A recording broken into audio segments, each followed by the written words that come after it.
Já vamos conversar, bater um papo com você, Átila. Eu queria saber, desde que nós anunciamos a sua vinda aqui, a respeito da sua carreira, da sua trajetória. Com quantos anos você começou e como você começou no automobilismo? Olha, essa é uma pergunta que já começa a ficar complicada, já faz muito tempo que eu tô na pista aí. Eu comecei, na verdade, com 7 anos, uma brincadeira, não tem ninguém da família que era piloto, nada. Obviamente, meu pai, como todo brasileiro, apaixonado por carro, mas um amigo dele que era mecânico de kart falou, pô, leva seu filho a assistir uma corrida.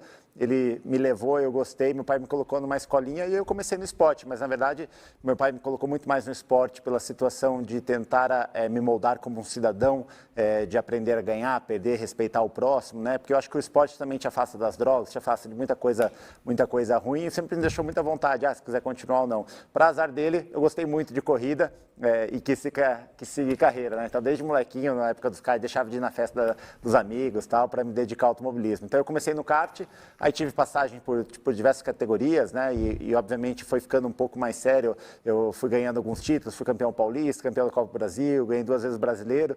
Aí fui para a Europa, fiquei em terceiro no europeu.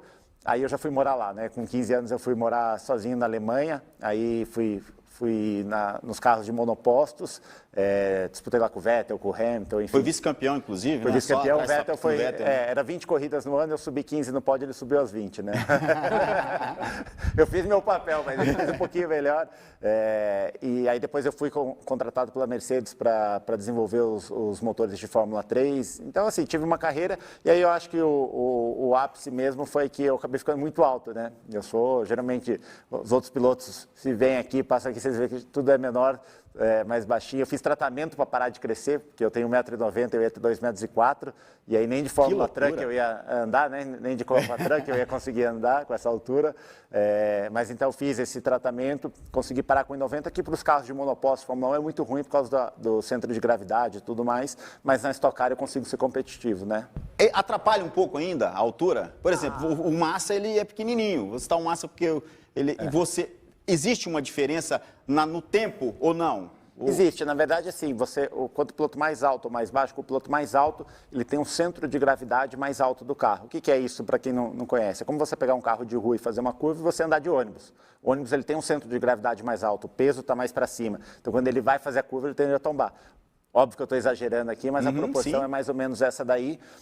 Então, atrapalha um pouquinho. Mas nos carros de turismo, que são esses carros fechados, como Stock Car, isso já não faz tanta diferença, né? Se você já consegue controlar, você tem alguns outros artifícios para controlar isso, e aí você tem um peso mínimo de carro e piloto. Então, se você estiver dentro desse peso, por mais que o outro piloto seja menor ou mais leve, ele tem que colocar um peso extra em determinados pontos do carro por regulamento, e aí você consegue nivelar. Então, você pega hoje grandes pilotos da Stock Car, o próprio Cacá Bueno, o Thiago Camilo, são pilotos altos também e conseguem ser competitivos, né? Então, acho que encaixa bem para nós. Aí, o Átila falou um pouquinho da sua carreira, um pouquinho aí dessa dificuldade que teve, tratamento para parar de crescer. Nós vamos continuar falando de Stock Car, mas agora a gente vai falar de Atlético Goianiense. Quem falou com a gente aqui também foi o técnico Barroca. Vamos ver o que ele trouxe aí para a gente. Fala, Barroca! Que dá para vencer, com certeza dá para vencer, e a gente vai trabalhar muito para vencer. Um jogo difícil, fora de casa, como sempre. O Campeonato Brasileiro não tem jogo fácil, nem em casa, nem fora de casa. Série A é muito difícil. Mas o Atlético vai para o Morumbi para fazer o seu melhor e tentar vencer sempre. Na minha visão, são 7 ou 8 jogos, Álvaro, sem perder. Se não me... São 7 jogos, né? 7 jogos sem perder. Então, não perder uma sequência grande dessa no Campeonato Brasileiro da Série A é bastante difícil. Óbvio que a gente luta sempre para vencer, mas tem certeza aí que isso tem que ser valorizado. Isso tem que ser valorizado, fazer os ajustes sem derrota. Se eu não me engano, o Atlético só perdeu 5 jogos dentro da competição. Então, a gente está num caminho que a gente acredita ser muito bom. Tá aí o Barroca, Lucas Nogueira, valorizando as 7 jogos aí sem perder, mas eu acho que só empatar também não dá, né, meu amigo? Só empatar não dá. É o que eu sempre falei a respeito do técnico Barroca, é um treinador que segura muito o time, né? E ele enfrenta o São Paulo neste domingo, às 4 horas da tarde. A situação do São Paulo hoje ela é muito crítica, a situação de bastidores interfere sim dentro de campo, né? Principalmente a saída do Daniel Alves. O Daniel Alves quer se sentir maior que qualquer outro clube. Foi um grande jogador, é um grande jogador, mas ele não é maior que o São Paulo nem aqui nem na China. Então, assim, com esse problema, acredito que o Barroca tem que soltar o Atlético, tem que deixar os jogadores ir para cima, buscar a vitória e mesmo jogando fora de casa, eu coloco o Atlético favorito porque o São Paulo não vive um bom momento. Exatamente isso, né, Odilinho? São Paulo não vem num bom momento, crise, desclassificação agora. Mas é um time grande, Alexandre. É um time grande que está realmente numa fase ruim, foi eliminado da Copa do Brasil essa semana.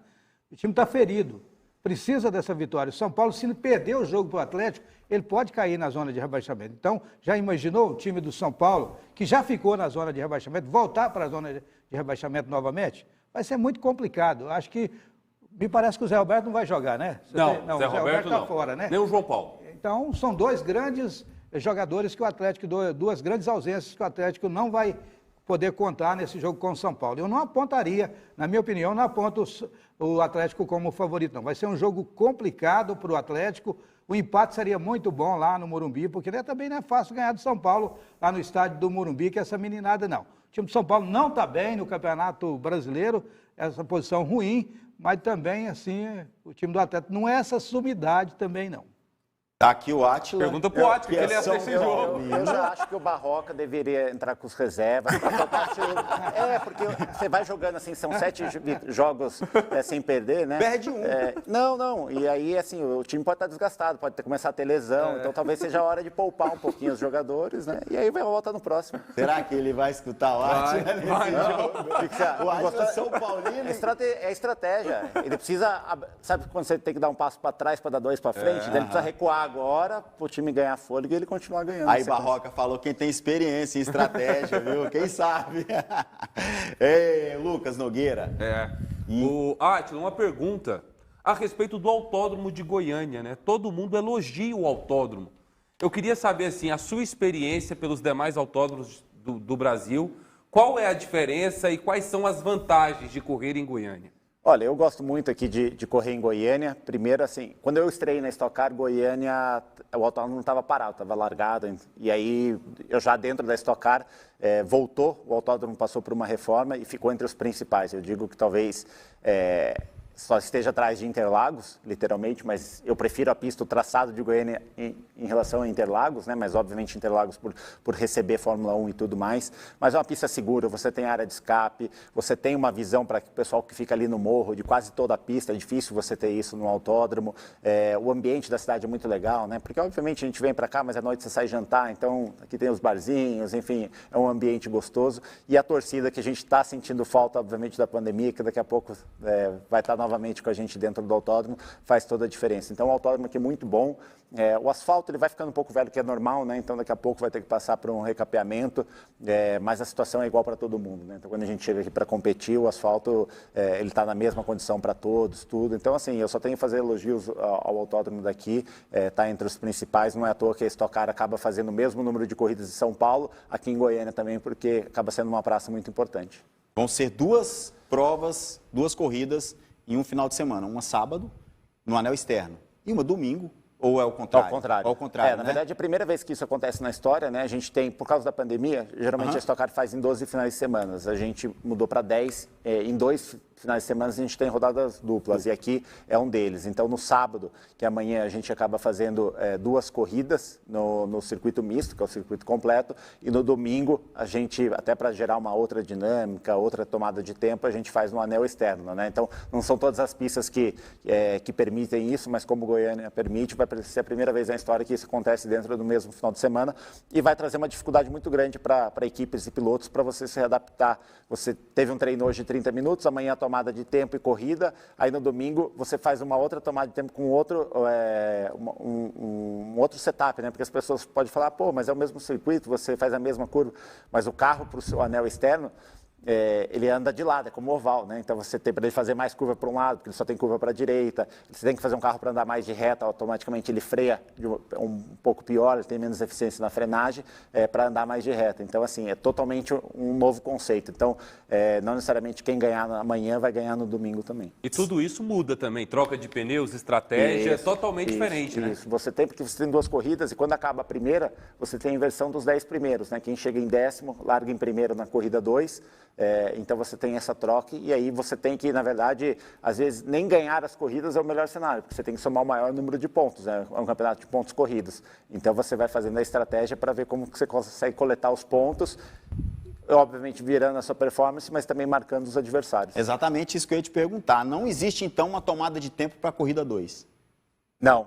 A gente faz uma tomada de tempo amanhã, corre, aí termina a corrida, você tem 3 voltas de realinhamento e já larga de novo. Ou seja, o carro nem para. Que hora que você respira, assim, só para entender. Toma uma aguinha, a gente tem água dentro da Mas uma das coisas que eu acho que vai ser a maior dificuldade aqui para nós é que o carro da Stock Car é muito quente, né? Chega a 60 graus. Está muito seco. Aqui está seco e está calor, então assim, os pilotos vão sofrer muito um desgaste e também você tem a questão de freio, né? Porque o ar está muito quente, então você não tem um ar para refrigerar todo o sistema, né? Então os carros vão sofrer bastante nessa corrida. Existe uma forma de tirar a vantagem desse calorão? Ali na pista deve estar 50 graus.